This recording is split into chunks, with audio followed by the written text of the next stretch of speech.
Nosotros mantenemos en este programa, en este segmento, siempre el tema colombiano como un tema que debe de ser tratado nosotros como país fronterizo, nuestro hermano pueblo colombiano, en todo lo que tiene que ver con esta guerra civil de más de 70 años que está enfrentando el narcoestado colombiano con su población más vulnerable. Nosotros vamos a recordar que para el año 2016 las Fuerzas Armadas Revolucionarias de Colombia, Ejército del Pueblo, firmó un tratado de paz con el gobierno de Juan Manuel Santos. En este tratado de paz maquilló la decisión que mayoritario tuvo el pueblo de colombiano, que fue un no rotundo, por supuesto apoyado por el expresidente Álvaro Uribe Vélez. Una vez que este plebiscito es negado, el proceso de paz, el Congreso de la República de esa nación, por supuesto, hizo algunas rectificaciones, algunas observaciones, y se terminó firmando, y con bombos y platillos se le dio inclusive a Juan Manuel Santos el Premio Nobel de la Paz. Bueno, al mismo tiempo el Ejército de Liberación Nacional, la otra guerrilla en armas más antigua de Colombia, fundada por allá por la década de los 60, 1964, todos ahí conocemos, por supuesto, el trabajo que en la lucha armada ha venido haciendo ese ejército reverde de revolucionarios que de una u otra manera se han visto afectados por el establishment del gobierno colombiano, narcogobierno colombiano, que hoy día tiene presencia de 7 bases militares en Colombia. Lo que ha pasado es que se ha recrudecido todo lo relacionado al conflicto interno. Aquí solamente hay cifras, hablan de 34 homicidios, 269 declaraciones de desplazamiento forzoso, en torno a 1.000 personas en el departamento del Arauca. El departamento del Arauca hace frontera con el estado Apure, de este lado de la frontera. Por supuesto, esos ataques de esas guerrillas del ELN, de la FARC, que se desmovilizó, que entregaron armas, que entregaron territorios ocupados, que entregaron bienes, se están reorganizando y se están rearmando. Igual el Ejército de Liberación Nacional estaba construyendo una agenda exploratoria para iniciar todo lo que pudo haber sido un pacto, un acuerdo de paz allá en Ecuador. Pero una vez que este señor presidente de Colombia, pero que es marioneta o títere de los Estados Unidos de Norteamérica, Iván Duque, negó toda posibilidad de diálogo con el Ejército de Liberación Nacional. Entonces, bueno, las Fuerzas Armadas Revolucionarias de Colombia, Ejército del Pueblo, FARC, que se desmovilizaron, que firmaron un acuerdo y que se rearmaron, y el mismo Ejército de Liberación Nacional, ELN, siguen, por supuesto, en muchos o casi todos los territorios rurales de Colombia en presencia militar. Sus líderes, algunos asesinados, otros apresados, otros queriendo solicitar diálogo con el gobierno. No ha sido posible.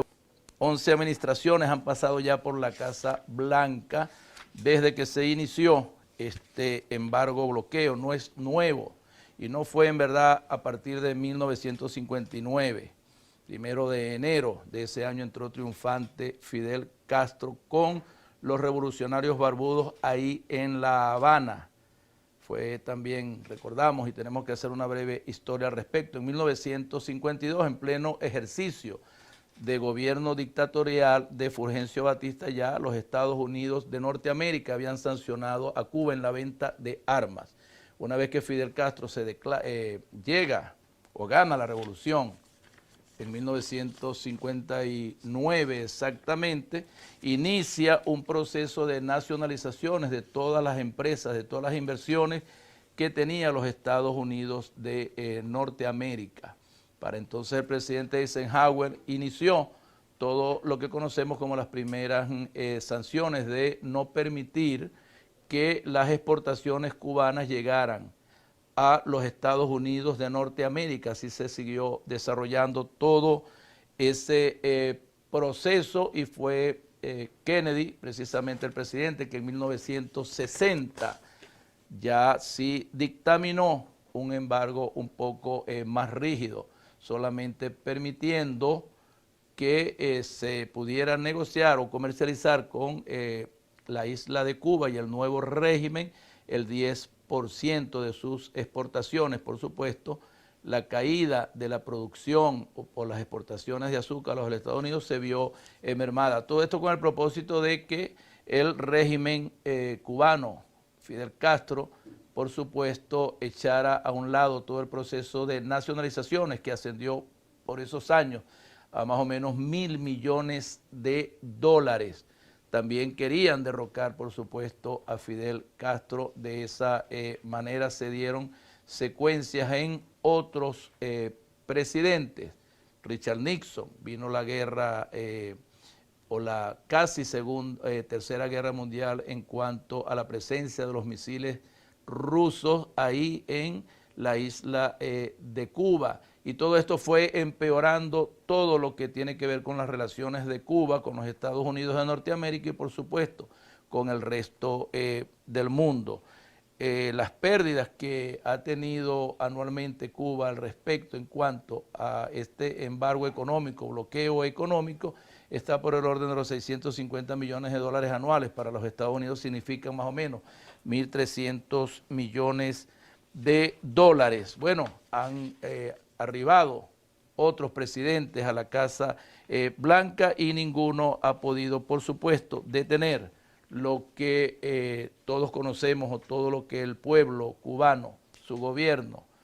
sufren por este bloqueo. Entre otras célebres tenemos la ley Helms-Burton, que prohíbe a todo país, a cualquier país del mundo, en cualquier continente, hacer negocios con Cuba porque inmediatamente son sancionados, y esto a través de la utilización de la moneda norteamericana, el dólar. En 1999 Bill Clinton incrementó las sanciones, llegó al gobierno de Barack Obama y hubo una serie de flexibilizaciones, se restablecieron las relaciones diplomáticas, se restablecieron los vuelos desde la isla de Cuba a los Estados Unidos de Norteamérica, y desde Norteamérica a la isla de Cuba se empezaron o inició un incremento en todas las remesas que los residentes cubanos en los Estados Unidos de Norteamérica hacían a Cuba, y hubo pues por supuesto un poco de oxigenación a la economía, pero llegó Donald Trump y echó todo para atrás, prohibió los vuelos, prohibió los embarques humanitarios, y la situación en verdad en Cuba 60 años después de las sanciones, del bloqueo, ni siquiera le permiten el tema de los medicamentos, el tema de medicinas, de equipos médicos, de insumos médicos y por supuesto todo lo relacionado también a la importación de alimentos. Se ven también por supuesto afectadas sus exportaciones. Cuba tiene un poco más de 12 millones de habitantes. Bueno, desde el punto de vista comercial, las pérdidas en estos 60 años para ambos países, para ambas economías, es incalculable, aparte por supuesto de las necesidades que está padeciendo el pueblo cubano. Esperemos pues mejores momentos y definitivamente los Estados Unidos de Norteamérica detenga el embargo a Cuba, detenga las sanciones a Cuba, elimine ya definitivamente la ley Helms-Burton, permítale a las naciones del mundo hacer negocios con Cuba para que su actividad económica y para que su pueblo inicie un proceso de reactivación en todo lo que tiene que ver con el desarrollo interno, la modernización de su industria, de su economía, todo lo que es generación de empleo, todo lo que tiene que ver con las relaciones bilaterales y multilaterales.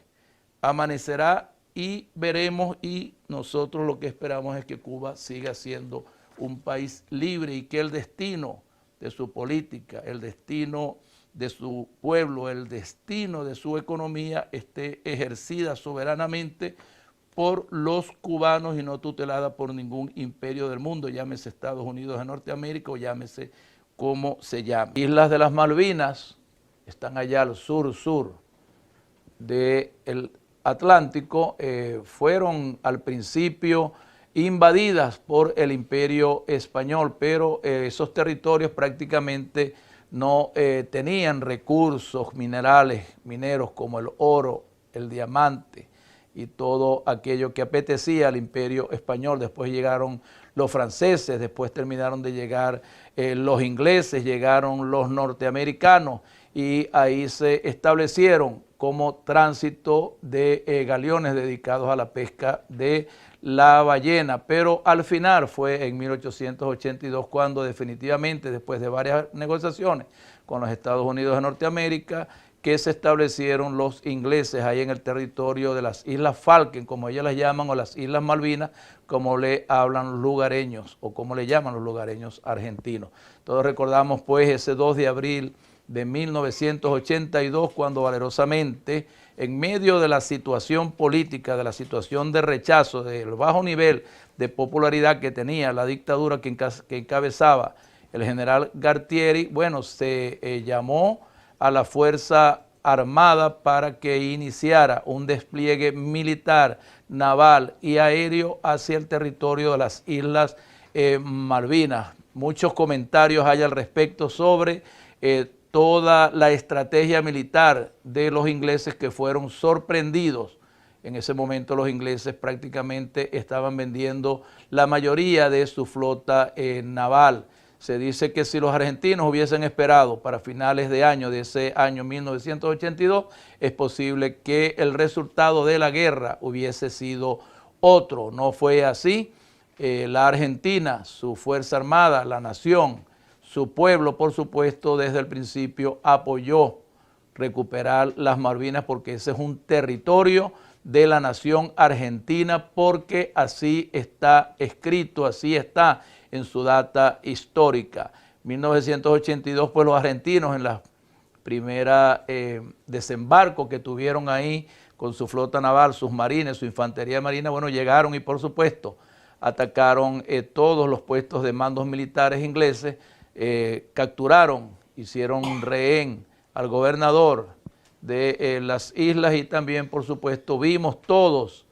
en vivo y directo cómo los soldados británicos se rindieron. Bueno, inmediatamente, por supuesto, los ingleses enviaron sus portaaviones, enviaron sus barcos y se inició una guerra que duró un poco más de un mes, donde la Argentina en muchos de los días estaba en victoria. Lamentablemente, bueno, la superioridad militar de los ingleses en cuanto a equipos militares, en cuanto a submarinos, a portaaviones, en cuanto a aviones, y el caso del clima ya mismo en el territorio de las Islas Malvinas vio pues con mucha dificultad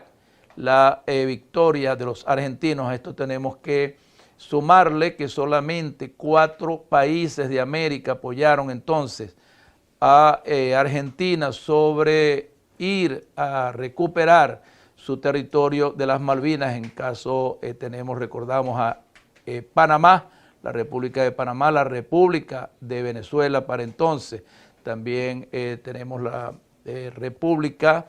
de Perú y el resto de los países, incluyendo a Chile, ahí mismo en el Cono Sur,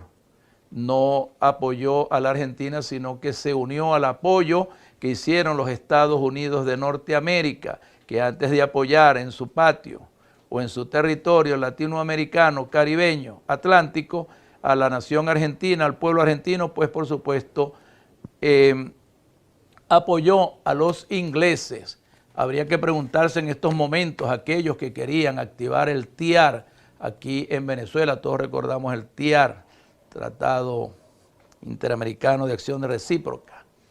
donde es una organización al servicio de los países latinoamericanos y caribeños para defenderse de cualquier invasor que esté fuera del hemisferio americano, latinoamericano y caribeño. Bueno, aquellos que estaban a favor del TIAR, recuerden cuál fue la posición del TIAR y de los Estados Unidos de Norteamérica y el resto de los países latinoamericanos y caribeños en contra de la soberanía de las Malvinas como territorio de la Argentina. Después